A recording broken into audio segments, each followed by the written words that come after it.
Welcome back to MCQ series of fundamental. तो एक gentle reminder, अगर आप पीछे वाला वीडियो नहीं देखे हैं तो प्लीज़ उसे भी देखिए, क्योंकि हर एक वीडियो में जो भी टॉपिक है उसका मैं पूरा कॉन्सेप्ट, जो भी प्रीवियस ईयर क्वेश्चन है उससे एमसीक्यू कैसे बनते हैं, जो कि सीधा एम्स में पूछे हुए क्वेश्चन में मैं डालने की कोशिश करती हूँ। और हाँ, अगर आप पेशेंस के साथ पूरा वीडियो देखते हैं ना तो आई प्रॉमिस कि आप बहुत कुछ सीख के जाने वाले हैं। और एक बात तो आप लोगों ने सुना ही होगा कि प्लीज़ डोंट जज book by it's file cover. ऐसा इसलिए क्योंकि भले ही ये वीडियो आपको ज़्यादा अट्रैक्टिव ना लगे, लेकिन अगर आप ये वीडियो को पूरा देखिएगा ना तो खुद आपको देखने के बाद जो कॉन्सेप्ट उस टॉपिक से रिलेटेड बिल्ड होगा वो अलग ही लेवल का होगा। तो चलिए बिना आपके टाइम को वेस्ट करते हुए वीडियो को स्टार्ट करते हैं। एमसीक्यू सीरीज ऑफ फंडामेंटल में आज का जो हमारा टॉपिक होगा वो है पर्सनल हाइजीन। तो सबसे पहले मैं आपको बता देना चाहूँगी कि कैसे हम लोग पढ़ेंगे। तो सबसे पहले जो भी थ्योरी, जो कि बुलेट पॉइंट, इंपॉर्टेंट पॉइंट अब जो बोलना है बोल सकते हैं, वो देख लेंगे ताकि कॉन्सेप्ट अच्छे से क्लियर हो। और देन इसके बाद एमसीक्यू देख लेंगे ताकि हर कॉन्सेप्ट क्लियर हो। तो पर्सनल हाइजीन से आप क्या समझ रहे हो? पर्सनल हाइजीन मतलब उसमें क्या आता है? ओरल केयर हो गया, जैसे कि हेयर केयर हो गया, और इसके बाद ईयर का, फिर आई का कैसे केयर किया जाता है। और हम लोग मेनली क्या देखेंगे कि पेशेंट जो खुद से नहीं कर सकता है उसको कैसे करेंगे, और उसके लिए कुछ प्रिंसिपल होते हैं, वही सब हम लोग ध्यान में रखते हुए मतलब करते हैं जो भी प्रोसीजर हो। तो वही हमको पढ़ना है और फिर उसी के रिलेटेड एमसीक्यू देखना है। तो चलिए स्टार्ट करते हैं।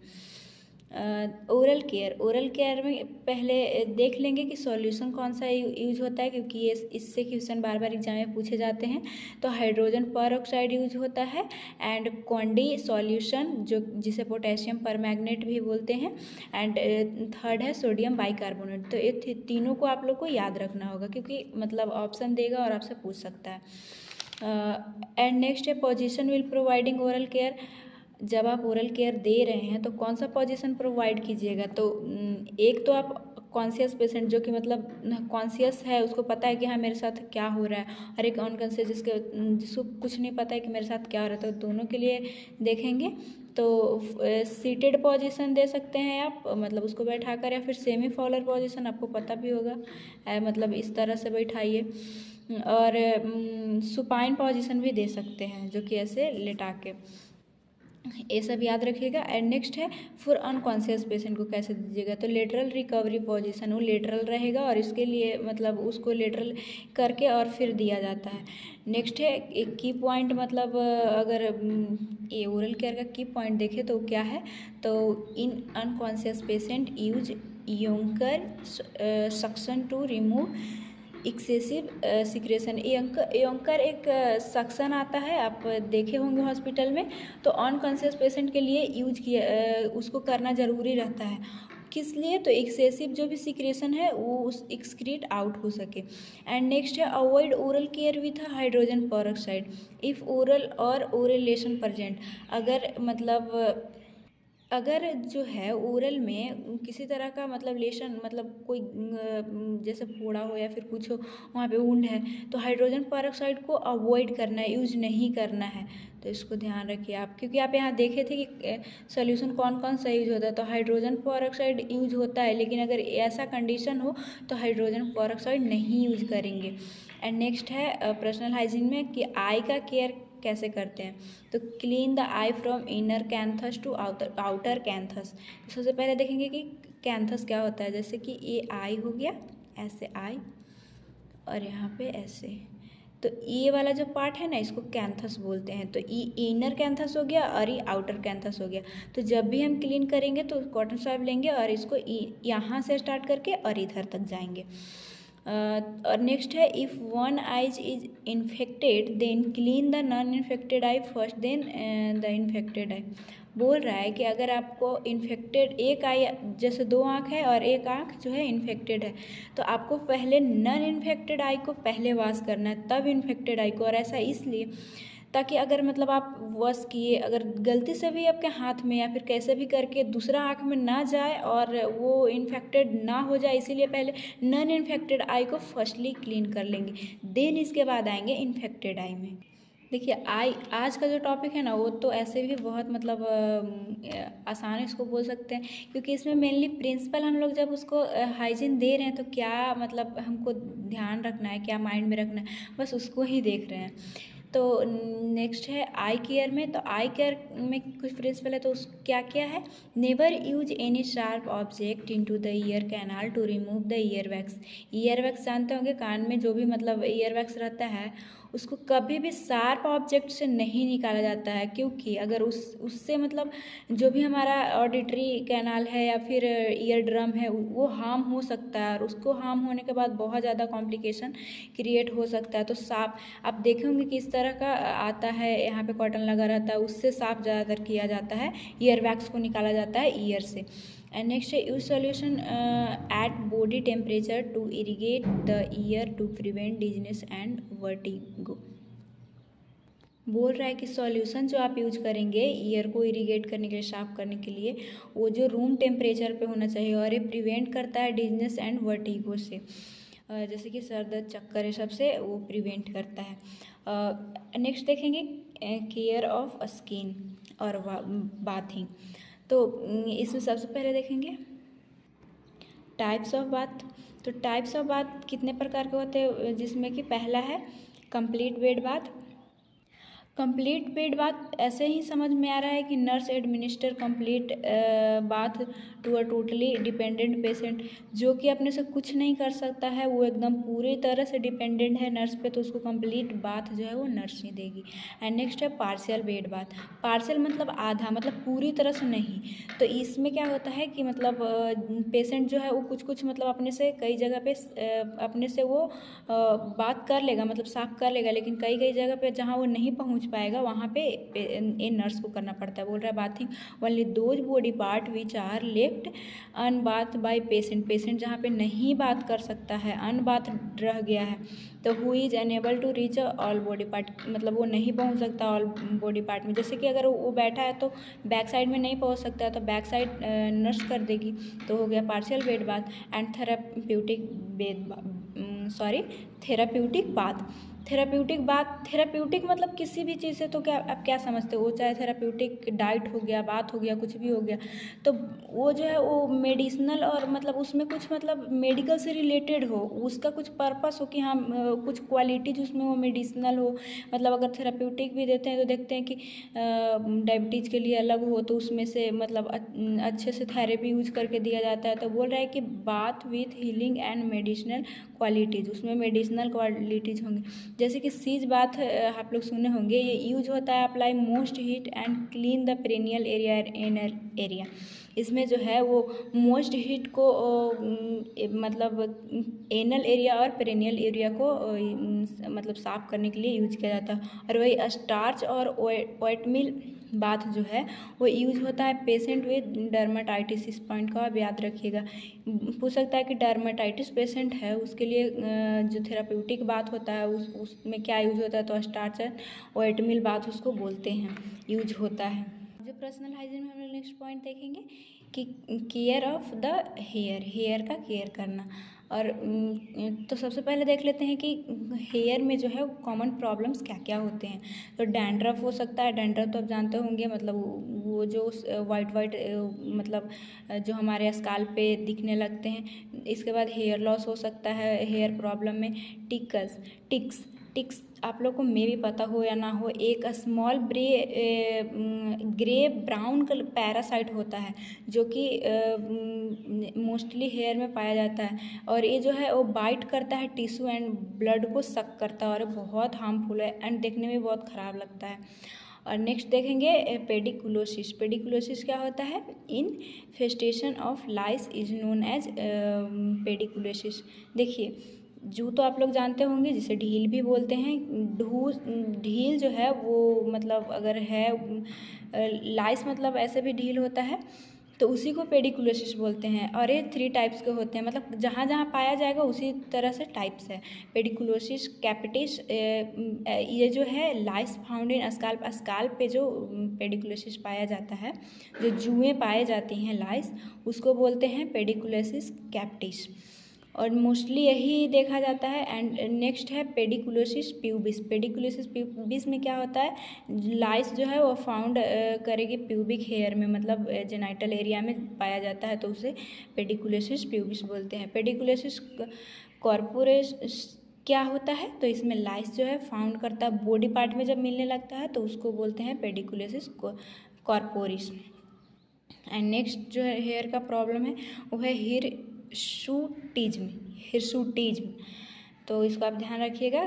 जब एक्सेसिव जो हेयर का ग्रोथ होता है बॉडी में उसे हिरसुटिज्म बोलते हैं। ये टर्म आपसे पूछा जा सकता है, हिरसुटिज्म। एंड पेडिकुलोसिस ट्रीटमेंट, अगर सर में जुए हैं तो उसके लिए ट्रीटमेंट आता है, और ये क्वेश्चन कई बार पूछा गया एग्जाम में, तो ये इसको आप 5 स्टार लगा सकते हैं। DDS 5% और 10% यूज़ करते हैं जो भी जुए हैं उसको ट्रीटमेंट करने के लिए, और कार्बोलिक लोशन का यूज़ करते हैं। और ई जो है और इम्पॉर्टेंट, इक्वल पार्ट में केरोसिन तेल लेंगे एंड इक्वल पार्ट में हेयर ऑयल, कोई भी हेयर ऑयल हो गया उसे लेते हैं और उसको अप्लाई करते हैं हेयर पे, तो उससे जो है वो लाइस जो है वो किल होती है। आई होप कि वो सब पूरा पॉइंट आपको समझ में आया होगा, और अगर आया है दोस्तों प्लीज़ चैनल को सब्सक्राइब कीजिएगा ताकि हमें भी मोटिवेशन मिले और आपके लिए मैं अच्छे अच्छे और भी वीडियो बना सकूं, और दोस्तों में भी शेयर कीजिएगा ताकि सबको इसका लाभ उठा सके। तो फर्स्ट हम लोग देखेंगे universal precaution in hospital involve, और ALNJ PhD में पूछा हुआ क्वेश्चन है। यूनिवर्सल प्रिकॉशन आप लोग सुने होंगे हॉस्पिटल में यूज होता है ताकि जो हेल्थ केयर है वो अपने आप को प्रोटेक्ट कर सके। तो उसमें क्या क्या इन्वॉल्व होता है ये बोल रहा है।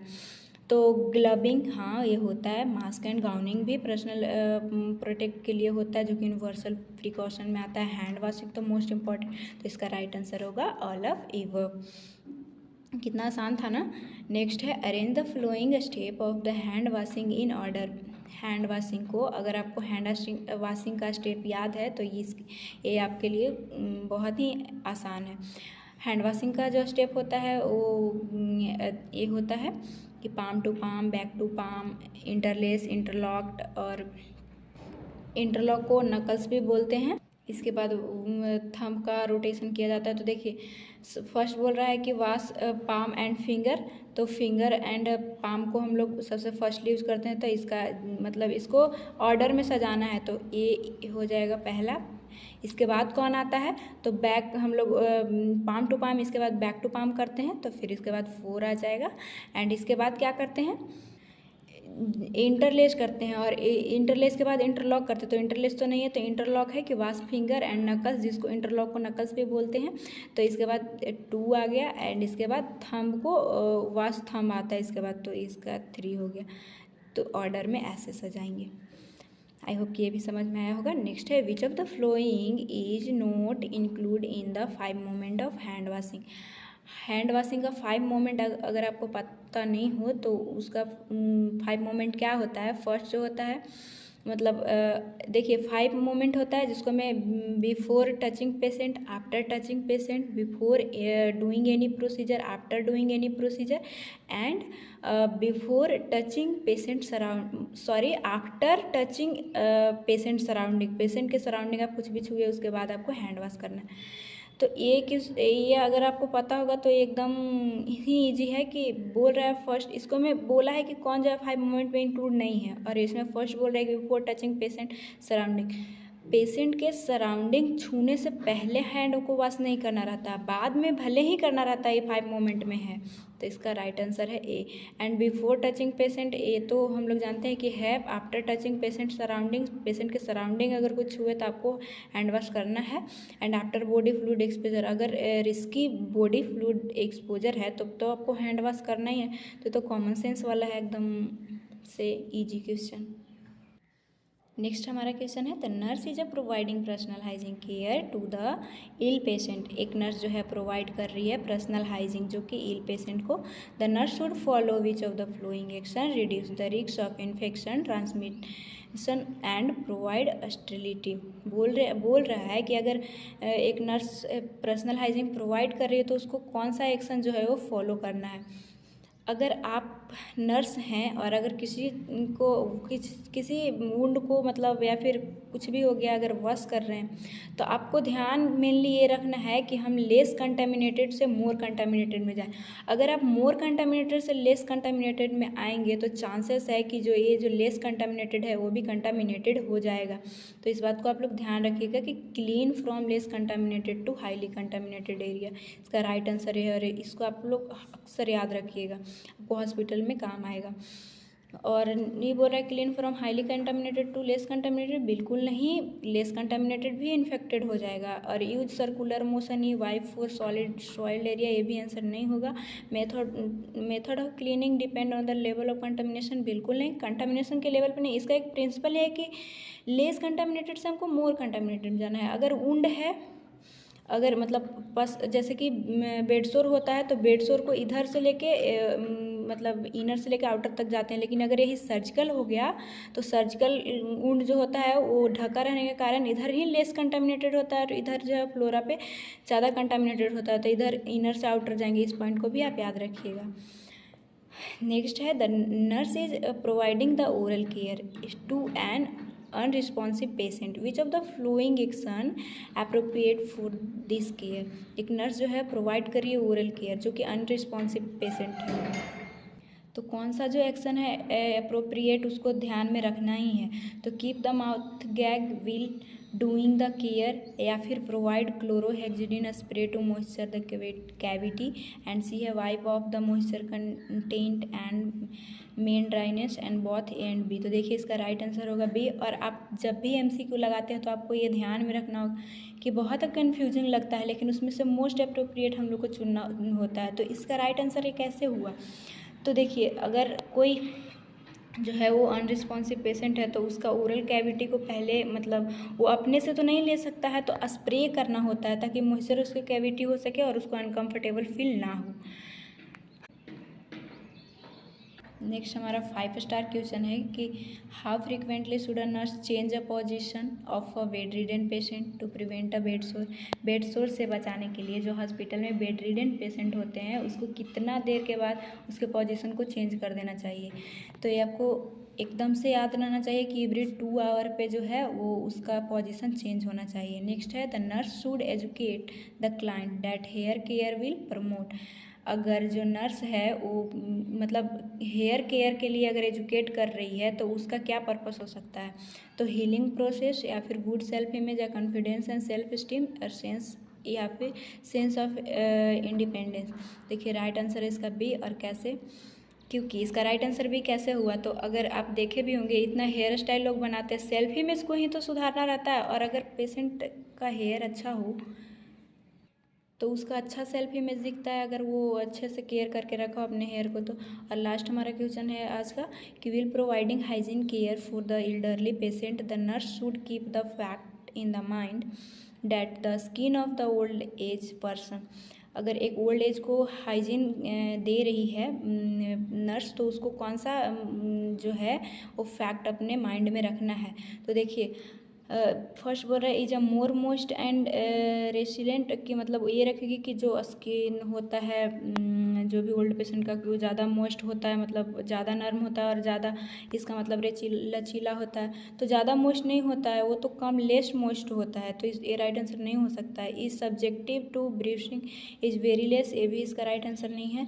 Sweat and sebaceous glands are highly active, मतलब जब वो बूढ़ा मतलब ओल्ड पेशेंट है तो उसका हाईली एक्टिव कहाँ से होगा, और ये फैक्ट क्यों दिमाग में रखेगी पेशेंट। मतलब आप जब भी एमसीक्यू प्रैक्टिस करते हैं या फिर आप एग्जाम में बैठते हैं तो ये सब ध्यान रखिएगा, मतलब कौन क्या कहना चाहता है और कैसे लॉजिकली गलत हो सकता है, तो ये तो ऐसे ही लॉजिकली ही गलत है सब हो रहा है। एंड नेक्स्ट है रिक्वायर लेस फ्रीक्वेंट बाथिंग, हाँ इसका राइट आंसर यही है।